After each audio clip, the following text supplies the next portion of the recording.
Topic po natin ngayon, pagbabago ng eating habits. Bakit kailangan baguhin natin yung kinakain natin pag tayo ay tumatanda? Ano ba nangyayari?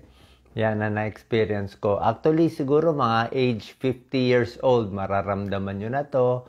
50, lalo na siguro pag senior. Pero yung iba, 40 pa lang, nararamdaman na. Dati, yung mga gusto nating kainin, pwede nating kainin lahat, di ba? Lahat ng soft drinks, junk food, kahit minsan pag kumain tayo, ang bilis, wala pang 2 minutes, ubos na natin sa platong kanin. Pero ngayon, pag tumatanda, hindi mo na magawa. Okay? Kaya mo pa rin kumain ng isang platong kanin in 2 minutes, pero pag kinain mo, nako, impatyo, sakit sa tiyan, di ka matunawan, kala mo ma-heart attack ka. Bakit? Kasi po, nagbabago yung katawan natin. Ang katawan natin, ang tiyan natin, ang intestine natin, nagbabago pag tumatanda. Okay? Di ba? Yung mata lumalabo, tenga humihina, ganun din. So, ang tiyan, yung digestion, humihina, bumabagal ang panunaw. Tapos yung mga gastric acid, pancreatic enzyme, yung mga enzyme na chemical na pangtunaw ng pagkain nababawasan. Kahit yung laway nababawasan. Kahit yung pagbaba ng pagkain dito sa esophagus, humihina. Kaya madalas tayong mabulunan, madalas tayong maimpatyo, madalas tayong mag-constipation. Yung dating kaya natin, ayaw na. Bukod dito, syempre, mabagal pa metabolism natin kaya tayo tumataba din. Bababa testosterone, liliit ang muscle, at dahil dito, lalaki ang tiyan. Pag ganyan, tataba pa, kaya lalong mahirapan. So, pagdating ng 50 years old, kahit 40 years old dapat baguhin nyo na yung pagkain nyo. Okay? Para maganda panunaw, hindi rin gano'n tumaba. 1 out of 10. Number 1, dapat gawin na nagkakaedad, bawasan na yung kinakain. Portion control na ngayon. Talagang mindful portion control. Sabihin, pakonti-konti na yung kinakain mo, tapos mas madalas. Hindi na pwede yung kain lang ako 2 times a day, pero sobra dami. Medyo hindi na kaya ngayon. Kasi dapat fewer calories na, mas tumataba at mas konti na lang kakainin. Number 2, kailangan damihan mo ang fiber at gulay. Kasi nga, kailangan mo pampabusog para hindi mag-constipate, maganda sa tiyan. Mas marami ng gulay, mga 2 tasang gulay sa isang araw, kahit anong gulay. Kangkong, talbos, ampalaya, favorite ko, okra, pwede lahat yan, patola. Tapos, prutas din. Yung mga prutas na hindi nakakataba. Apple, mansanas, pears, suha, orange, pwede yan. So, more fiber intake. Tapos yung kanin, mas babawasan. So, yan ang second adjustment. More gulay. Yung kanin, dati 2 plato, di ba? Di ba? Minsan kasi nasanay tayo ng bata tayo. Dati 2 cups of rice ako eh. Ngayon 1 cup. Ako dati 1 cup. Ngayon, half cup na lang ako. Mga 3/4 cup na lang. Hindi na po pwede yung ganung karami kasi palaki ng palaki ang tiyan ang mangyayari. Number 3, dadamihan mo na yung protina mo. More isda na ngayon. Kung dati hindi ka kumakain ng isda, ngayon kailangan mo na ng omega-3 fatty acid sa isda. Less oil. Anong klaseng isda? Merong pwedeng bangus. Hasa-hasa, tuna, tamban. Yung may pera, kaya, salmon, lahat to. Omega-3 fatty, kahit tilapia, okay lang tilapia. Maganda kasi itong omega-3 sa nagkakaedad, kailangan natin to sa utak. Para hindi maulyanin, hindi makakalimutin, o yung mga senior dyan, di ba? O kailan kayo nag-umpisa makalimot?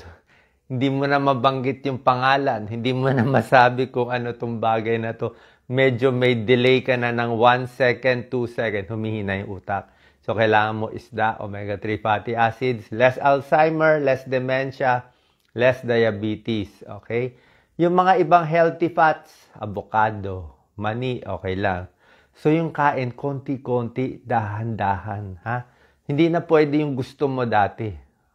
Number 4, tip para sa tiyan, maraming tubig. Okay? Tubig kasi, pag tumatanda kasi kumukonti talaga yung laway. Bukod sa konti yung saliva, konti yung panunaw, ayaw bumaba yan. Pag delikado yan marami nabubulunan. Kaya kumain ka ng kanin, hindi ka muna uminom ng tubig, magbabara dito yan. Pag nagbara yung kanin o yung karne dito, ayaw bumaba, nakakatakot. Ha? Nandito lang yan, hindi ka makahinga. Ayaw bumaba. O, pwede mo itulak ng tubig kung babagsak yung kinain mo. Pero dapat relax lang, kalma. Kasi esophagus natin humihina din. Kaya sabi ko, kailangan marami kang tubig, 6 glasses minimum na tubig o liquid in a day sa senior. Pero pag 8 to 10, okay pa rin Depende sa'yo. So, pero yung maraming tubig, 8 basong tubig, kung ayaw nyo na tubig, pwede tsaa, gusto nyo minsan kape o juice, pagpigyan natin. Pero maganda tubig, maganda nakabalance sa buong araw. Huwag puro umaga, tanghali lang. Dapat meron din konti sa may hapon, sa gabi, lalo na paggising sa umaga. Ako paggising sa umaga, talagang hahabulin mo mga 3 baso agad. Kasi kailangan mo mahabol baka mag-kidney stones, delikado. Kasi madilaw yung ihi buong gabi. So, stay hydrated. Tapos, bago sumubo, tubig. Tubig konti, ibasa muna bago sumubo. Tapos, konti lang muna. Pag bumaba na, kain ulit. Bagal-bagal. Baka mabulunan kayo. Delikado po yan. Pag nabulunan, talagang relax lang. Minsan, tinatapik pa yung likod. Mamaya magbara. Number 5, pag tumatanda na, asin binabawasan na. Yan ang problema ko sa mga restaurant natin. Sobra alat lahat. Grabe. Kahit anong restaurant, kahit fast food, parang ginawa yung ulam para lagyan ng kanin. Hindi mo makain yung ulam mag-isa. Kaya sobra-sobra yung asin natin. Dapat nga 2,300 milligrams lang per day ng salt tayo. Pilipino, 8,000 milligrams. Yung asin na kinakain ng Pilipino, 4 times the recommended. Kaya maraming may sakit sa kidney. Maraming nagdadialysis sa asin. Maraming may bato sa bato dahil sa asin. Maraming may high blood dahil sa asin. Diba? Namamaga. Maraming may heart disease. So, yung asin, babawasan. Anong sikreto? Magluto sa bahay. Basta magluto sa bahay. Sabihin mo, ayaw kumain sa bahay, matabang Yun ang maganda. Yung luto sa bahay ang pinakamaganda. Kasi ikaw magtitimpla Pag restaurant kasi, syempre, restaurant kailangan niya bumenta. Diba? Hindi naman siya pwede magluto ng Doc Willie healthy foods sa restaurant. Walang bibili sa kanya. Lalagyan niya maraming mantika, maraming asin, maraming patis, maraming betchin. Talagang todo niya na talagang mapipilitan ka kumain. Yun ang problema. Sodium low, bawal na pang matanda. Number 6, high protein na. Bukod sa isda, high protein foods. Anong high protein foods? More isda, more chicken, more lean meat. Hindi na pwede yung kanin, ganito karami. Diba? Yan ang gusto natin. Tapos yung ulam, konti. Actually, nung bata ako, nagpapasikat ako. Nung bata pa ako, siguro mga 14 years old, papakita ko sa tatay ko. Kaya ko kumain 2 platong kanin, tapos yung ulam ko maliit lang. Parang challenge, diba? O minsan, 2 platong kanin, bahaw, tapos toyo lang. Toyo, mantika, diba? Ang sarap. Ay, nako, bawal na lahat. Puro carbo, walang protein, patay tayo. Pag tumatanda, baliktad na. Carbo mo, konti na. Kasi tataba ka na Hindi mo na kailangan maraming calories. Kung ano kinakain mo ng bata ka, pag 40 years old ka na, bawasan mo na. Pag 50 ka na, mas bawasan mo pa. Pag 60, 70, mas bawasan mo. Bakit? Konti na lang requirement Bata, malikot, mabilis. Pag matanda, madalas nakaupo. So, wala ka binaburn. Kain ka lang ng kain. Mag-soda crackers na lang tayo, di ba? Pampapayat. Nanay ko, naalala ko, mahilig sa soda. Yung walang lasa, merong mga walang lasa, okay naman. So, more protein, Fish, chicken, lean meat, pero dahan-dahan yung kain. Carbo, bawas na. Okay? Tofu, tokwa, monggo, pwede yan. Tapos sa prutas, huwag masyadong matatamis. Laging konti. Para tayong kaing ibon. Number 7, ito na, home cooking. Matipid pa ang luto sa bahay. Malinis ang luto sa bahay. Sigurado walang bakterya. Mas healthy, mas control mo pa luto sa bahay. At luto sa bahay, hindi mo sosobrahan ng asin, hindi mo sosobrahan ng mantika, hindi mo sosobrahan ng sugar. Paano ikaw mismo? Sa restaurant, wala naman silang paki. Ako nga, gusto ko nga gumawa ng restaurant na healthy food. Walang bibili. Pero okay lang yun. Number 8 out of 10, babaguhin pa nagkakaedad, high calcium foods. Okay? Vitamin D and high calcium. Bakit? Itong may sense lahat to eh. Pag tumatanda, mahina ang puso, omega-3, fish. Pag matanda, mahina ang buto, di ba? Nafa-fracture, kaya calcium and vitamin D. Pag tumatanda, mahina ang muscle, lumiliit, kaya high protein eh. Konti na lang yung carbo. Yung kanin kasi, pampalaki ng bilbil. Ulitin ko, kanin, tinapay, punta yan sa bilbil. Pero pag manok o isda na laman, pupunta sa muscle. Mas gusto mo more muscle. Yun ang nangyayari. So, number 8, high calcium, vitamin D, mga high calcium foods. Pwede ka mag low-fat milk. Dapat low-fat milk lang. Yung hindi pwede ng gatas, merong mga almond milk. Pwede rin mga gulay, green leafy vegetables. May konting calcium din siya. Keso, yogurt. Pero yung keso natin kasi medyo parang hindi ganun ka-healthy. I'm not sure. Oo. Alam ko, keso dapat healthy, pero minsan yung natin keso, minsan masyado matataba din eh. Yung mga cheese natin. So, itlog, pwede rin. Itlog, lalo na yung egg white, meron din yung vitamin D, maganda yan. Dilis, calcium.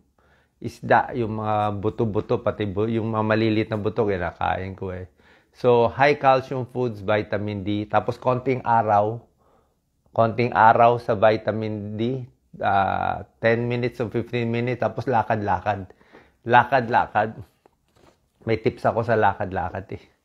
Actually, ako hindi ko nahabol 10,000 steps. Medyo iba ang style ko. Next time, tuturo ko sa inyo. Ang turo ko sa inyo, 5,000 steps lang ako, pero dadaanin mo sa ibang exercise. Yung paa kasi pag pinudpud mo na puro steps lang, yung paa mo lang mapupudpud, baka tuhod mo lang mapudpud.